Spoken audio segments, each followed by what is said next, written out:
Hi, I am Dr. Felice Gersh, your integrative OBGYN physician. I'm really happy to talk about a very important topic. I'm going to talk about how to facilitate falling asleep. So the first thing, of course, is to emphasize how important sleep is. I'll talk more about what happens when you're asleep, but for this segment, let's just make it suffice that sleep matters. Not sleeping is a very big deal. So the first place you want to start is to acknowledge that sleep is important for your overall health and well-being. So to that end, I want you to prioritize sleep. So what would that mean? It means set a regular schedule for sleep. If something really is a priority and it really matters to you, you're going to find time to do it, right? So you have to find time to go to sleep. I hear so many excuses like, well, I'm too busy. That, will not fly with me. You have to prioritize sleep. So you need a regular sleep schedule. You want to try, ideally, to fall asleep and go to sleep the same time every day. Now, I realize that can't be totally realistic because sometimes you may have something you need to do and it's going to actually take you into the wee hours of the night. Or maybe you have a big party or you're traveling or, you're on a vacation in another time zone. So I'm giving you a little leeway here. I'm going to be very flexible that there will be times when you can't. But try to, as often as you can, get up and go to sleep at the same time. Now, what time is that you should go to sleep? Well, in an ideal world, it would be about 10 p.m., assuming that you're going to wake up about 7 hours later. The latest you should plan to go to sleep, really, if you can try to stay on this schedule, is 11 p.m.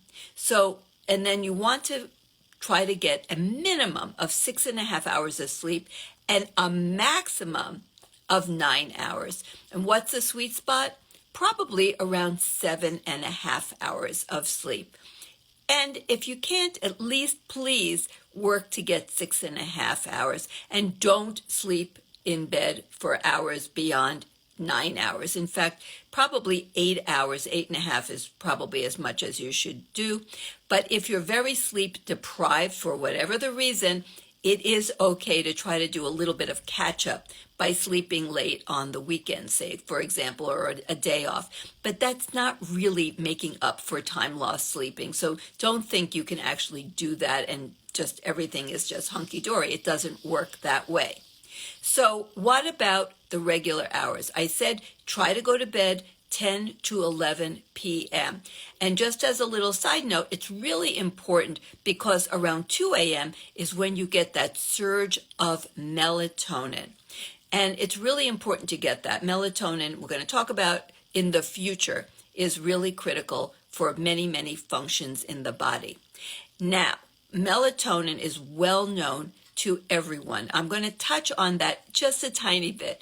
If you take a very small dose, like 0.5 milligram of melatonin, it could be 2 hours, it could be as much as 4 hours before you go to sleep.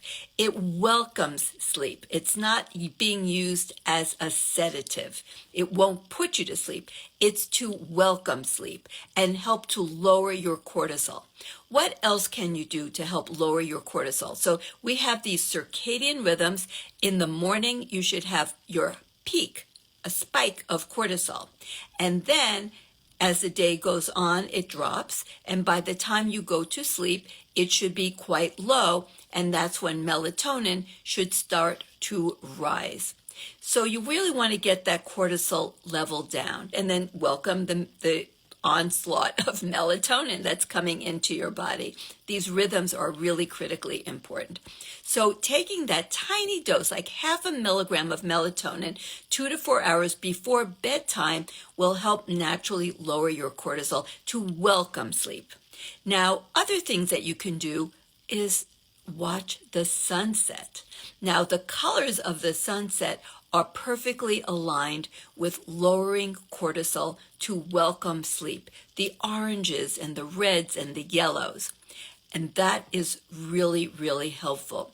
When it gets dusk or the sun goes down, if you can time, a little bit outside to look at the moon and the stars outside, it also is amazing. The wavelength of light that are produced by the stars and the moon actually can facilitate sleep, unlike the lights in your home. So what do you want to do? You want to start dimming the lights around you as much as you can get away with, because that type of light, the wavelength of the blue light, is going to be detrimental to the development of your melatonin production and the dropping of your cortisol. So we definitely want to dim the lights in your home. And if you like it and you find it very pleasant and you get unscented organic candles and you're watching them, you can even have a little bit of candlelight. Now, you also want to do what? Get off screens. So I know you have heard this many times over, but I have to tell you again that the blue light emitted by screens, it could be your cell phone, it could be your computer, an iPad, the television, all of those put out a type of light, blue light, that will suppress the melatonin and keep your cortisol high. I have to say, one of the worst things you can do for having good sleep hygiene, that's what we call it, falling asleep well, and of course, ultimately staying asleep, is to have a television in your bedroom that you're watching in bed, and then you fall asleep while you're watching television. The second worst thing would be to just turn it off before you fall asleep. That is not a good, conducive environment. You don't want a television in your bedroom that you watch while you're getting ready to go to sleep or actually falling asleep with it on. It's really terrible for your overall health. Now, I'm not saying you have to go destroy or remove the television in your bedroom. You can watch it. When can you watch it? Well, maybe in the morning when you wake up if you want to catch the news, or you're going to be cleaning the room and you want to turn it on, or you want to watch something and it's at least 2 hours before you're actually going to go to sleep, and preferably you're sitting in a chair, not lying in your bed. Okay, do not get into the habit. It actually programs your brain in a bad way to actually avoid sleep. So don't use your bed. This is not my saying. This is standard in the sleep world. Do not use your bed to do much of anything except to sleep and have sex. Now, if you like to read a book, a paper book, not an e-book, not something that is a Kindle book, nothing that's using blue light, just a paper book or a chapter book, and you just have dim light, just enough so you see properly, or a little reading light, and then you turn it off. It's not the greatest thing, but it's still okay. Now, what is another good way to get your sleep going? It's interesting, but if you take a really hot bath or shower, I mean, like to the point where you feel like sweating, it's so hot, do not pass out, do not burn yourself, but a really hot bath or shower, then you jump out, you just dry yourself off with a towel, get on pajamas or whatever you're going to wear or not wear, and then jump into bed, and the sheets are cool. So you want to preferably, now I'm not saying you have to go into an ice cold bed, but if you have a cool bed and you're very hot, it's going to feel great, okay? Because you want to then have this drop of temperature. That will really facilitate sleep. And there's plenty of data showing that a really hot bath, a really hot shower, wipe off quickly, get ready, jump right into a cool bed, you will trigger sleep like that. And when you go to sleep, if you have a bedroom like mine, you cannot keep ambient light out completely. You wear a good, comfortable sleep mask. I sleep so much better and fall asleep so much faster if I wear a sleep mask. The darkness is what you need. So we love dark when we're sleeping. Even a little bit of light coming through your eyelids will drop your production of melatonin naturally. So we do not want that. We're going to talk more another time about staying asleep, because waking up in the middle of the night is another big problem that people face when it comes to having quality sleep. But we want right now to get you falling asleep. Well, what about food? Well, we don't want you eating at all right before you go to bed. In fact, you should probably stop eating at least a minimum of 3 hours before you go to sleep. You're not supposed to be digesting when you're sleeping. The longer you actually don't eat before you go to bed, the better. Now, if you want to drink something, drink tea, but don't drink it like in the hour before you go to bed. Then you're just going to get up to go to the bathroom. So make it at least 2 hours before you go to bed, because that's really when you should start your sleep hygiene program, about 2 hours before you go to sleep. And there are some teas that will help facilitate sleep. Of course, the old standby chamomile. Chamomile tea is very, very relaxing. And a cup of warm tea is also just calming. I have tea most every evening. Now, chamomile I know is wonderful, but for whatever reason, it's just not that tasty to me, although many people love it. My husband loves it, but I just don't. So what else can you have if chamomile isn't your cup of tea? Well, I love what's called tulsi or holy basil.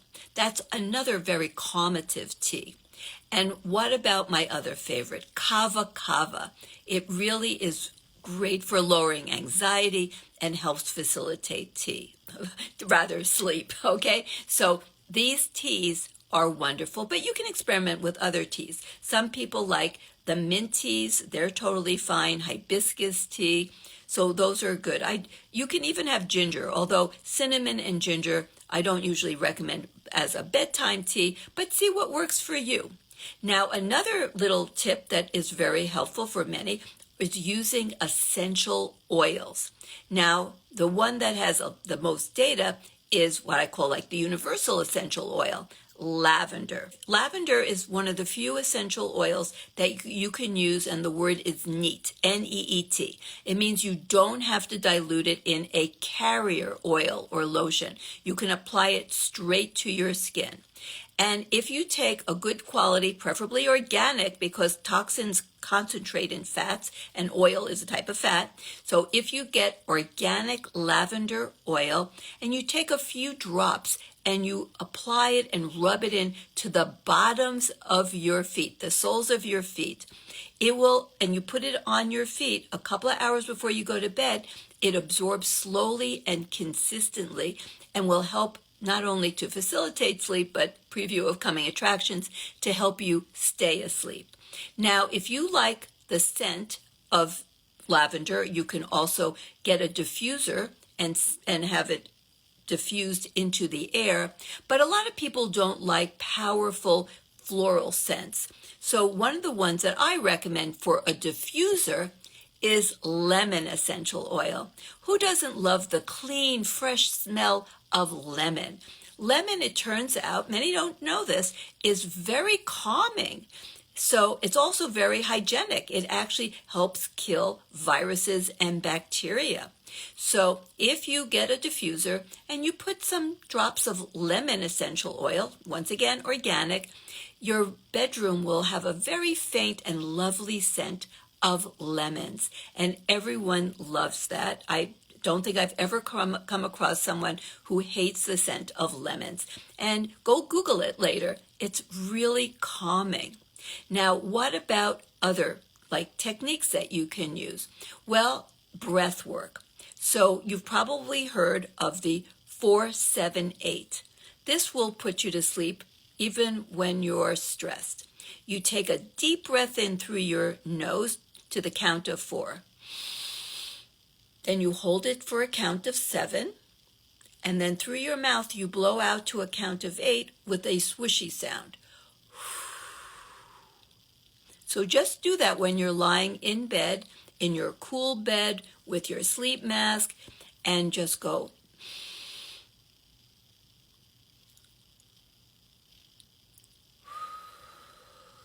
you can't help but feel that calming effect. Do it up to 10 times. Now, what other technique? Well, I love progressive relaxation. And you can Google all these, of course. So in progressive relaxation, you tighten one set of muscles really tight, and then you relax it. Then you move up your arms. You can start with your toes. You move up your legs. You do your entire trunk. You do your whole body. So let me just demonstrate a little bit. If you take your hand and you clench it really, really tight, and then you slowly relax it. Then you tighten it all the way up to your elbow, and then you slowly relax it. Then you will tighten all the way up to your shoulder, then your neck, your face, your scalp, your trunk, everything. And then you do from your toes, your lower legs, your top of your legs, your thighs. Then you're clenching every muscle in your body that you can clench. Hold it tight and then slowly relax. You just unwind. You're giving your body vagal tone. You're deactivating the stress response and activating the relaxation response, which you need because you don't want your brain going a mile a minute. You don't want to be ruminating over everything that's going on and wrong with the world or your life. You want to let it go. And this, when you relax those muscles, it's like you're letting go of all the stress. And it's wonderful for falling asleep. Don't forget to have a really comfortable bed. You know, some people, it's like, well, it is expensive to buy a new mattress, to get new pillows, but these matter. So what kind of bed do I talk against? I'm sorry if you bought one, you spent a fortune, but I talk against foam mattresses. Now, why is that? Well, maybe I'm wrong, but this is what I was taught, that foam mattresses, and same with foam pillows, they can off-gas, and they're like solvents. So they're not really good for you. And for some people, it can actually affect them and keep them awake because it's not a natural product. So if you can afford it, if you can manage it, at least try to buy an organic, natural pillow. Check them out. They're made of a variety of things. There's latex, there's wool. I have a natural organic pillow, and I love it. So just check some out. And if you can afford it, get an all-natural bed, an organic natural bed. They're very comfortable. There's a number of companies. You can Google them. And then you are not going to be in a bed that is off-gassing, because foam is often also even in spring mattresses, and there's other ingredients that can off-gas. So if possible, or plan for the future and start saving, but at least try to get organic pillows and then look into getting an organic mattress. Now, other things that can have an effect would be stress in general. So I mentioned like the breath work, and I mentioned progressive relaxation, but there are other things that you can do to lower stress, to bring in more vagal tone. So one is doing some form of meditation. Now, I love guided meditations or guided imageries. You can go to different websites, and there are apps and so on. I have no relationship with them, but my personal favorite is healthjourneys.com, where you can get downloads of different guided imageries, guided meditations, but there are many out there. And listen to them as you're falling asleep. And most people will fall asleep. They'll give you a story in your head, lovely music. Now, what about music or white noise? That can also be very, very helpful. So some people love the sound of, say, wind, or just sort of staticky sound, or the ocean waves. Some people like sound like bells ringing or chimes, or soundscapes like you'd find in a spa, like spa music. So if that helps you, then that is fine. You should give it a try. Try to get exercise too, but not in the 3 hours before you go to sleep.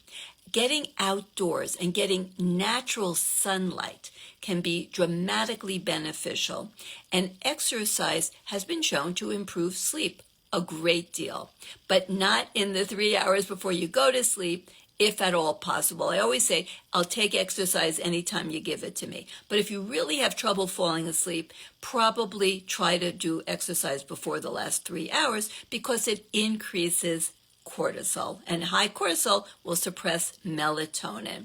But exercising earlier in the day, and especially if you can get outside, is wonderful. Natural sunlight will help set your circadian rhythm. Now, from sunlight, you actually make serotonin. That's why I call sunlight is the happy medicine.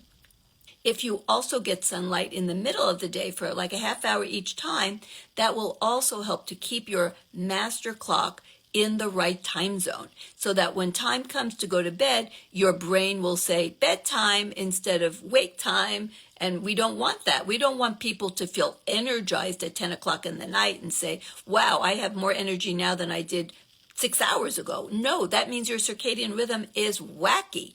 So we do not want that. Now, what if you can't get out it's very cloudy or raining? Well, you can buy artificial light from a light box, and you use 10,000 lux, L-U-X-E, that's the name for the kind of light, and you get 10,000 lux for 30 minutes right after you wake up, and again in the midday, if you can. And we'll talk about light for like phase disorder for people who wake up in the middle of the night another time. But for just getting your clock right so that when you are trying to go to sleep, your brain will say, yes, it is bedtime, is by getting this bright light, whether real, which is best from the real sun, or through a light box for 30 minutes every morning when you wake up, and then midday. You can also get a dawn simulator where it will gradually get the room lighter, and that is also very nice. If you wear a sleep mask, what you can do is wake up, take off the sleep mask, and then let the dawn simulator come on and gradually bring light into your room, instead of like you wake up in the dark, like in the middle of winter, and you just turn on the light and it's like, whoa, okay, that is not optimal. So everything that you do that's sort of in accordance with what nature would do is great. In fact, they've shown that if you go camping and you sleep outdoors under the stars and the moon, that it will help reset your circadian rhythm properly in just one weekend. That's how powerful nature is for helping things to get right. Now, what about caffeine? Well, I happen to be resistant to caffeine. I must be a very fast metabolizer because I can drink caffeine-laden beverages and I just fall right to sleep. It doesn't do anything. On the other hand, I have relatives, if they drink any caffeinated beverage, whatever caffeinated beverage it is, after noontime, it keeps them up. They're slow metabolizers of caffeine. So some people, 8 hours after they drink a cup of coffee, will still have 8 hours later half the amount of caffeine that they had right after they drank it. And that could be just too much, and it will activate more cortisol. That's why people drink caffeine in the morning, to try to increase their cortisol, to be more awake. That is the last thing that you want in your body. If you have trouble falling asleep, I would say stop all caffeine. But if you feel you have to have that cup of coffee in the morning and you don't want decaf, which by the way is not non-caffeinated, it's just lower caffeinated, but try to have it only 1 cup early in the morning, and then drink herbal teas. You know, you can get a taste for it, just work on it. There's so many different types of herbal teas because sleep is more important than your cup of coffee. Also, you'll need it far less if you can wake up naturally and refreshed because you actually had a really, really good sleep that night before. So, try to make sure your bedroom is really cool, make your bed really comfortable, make the room really dark, use a sleep mask, have a sleep schedule, avoid screens preferably, like, stop looking at the computer, the cell phone, the TV for 2 hours before you go to bed. Now, you may say, oh no, I have nothing to do. That's what I do. Okay, well, you can listen to podcasts. You can do books on tape. You can take a hot bath and be relaxed. You can listen to music. You can read a paper book or paper magazine. You can talk. You can play board games. You can do chores around the house, do the laundry. You can come up with things that don't involve screens. And please try not to keep checking your screens, like looking at your cell phone, like before you go to bed. Like you did everything right and then you started reading from your cell phone. Now, if you do not have trouble falling asleep and you wake up refreshed, you can cut a lot more corners than someone who has trouble falling asleep. But I'm talking to you who probably does need some help falling asleep. If you can't fall asleep within 10 minutes of your head landing on that pillow, then you have something of a sleep delay onset problem. Now, say you are lying in bed and you can't fall asleep. Well, don't stress about it. In fact, use that time to think lovely thoughts. Picture, even if you're not listening to guided imagery, picture beautiful memories. Think of beautiful places. Just think about people you love. So think happy thoughts. And please try not to read scary, upsetting, just horror stories and things right before you go to bed. You don't want to go to bed in that kind of a state of mind. So this is not the time for horror stories or bad news. The 2 hours before you go to bed is to unwind, do something pleasant and calming, and let your body do its job, which is clear your mind and settle into sleep. We're going to talk lots more about sleep and other things. Talk about the role of hormones. Talk about the role of herbals, pharmaceuticals to help you fall asleep when you need to and fall asleep when you wake up in the middle of the night. We're going to have lots more to talk about with sleep. I realize I can't cover it all in just one session, but please have sweet dreams.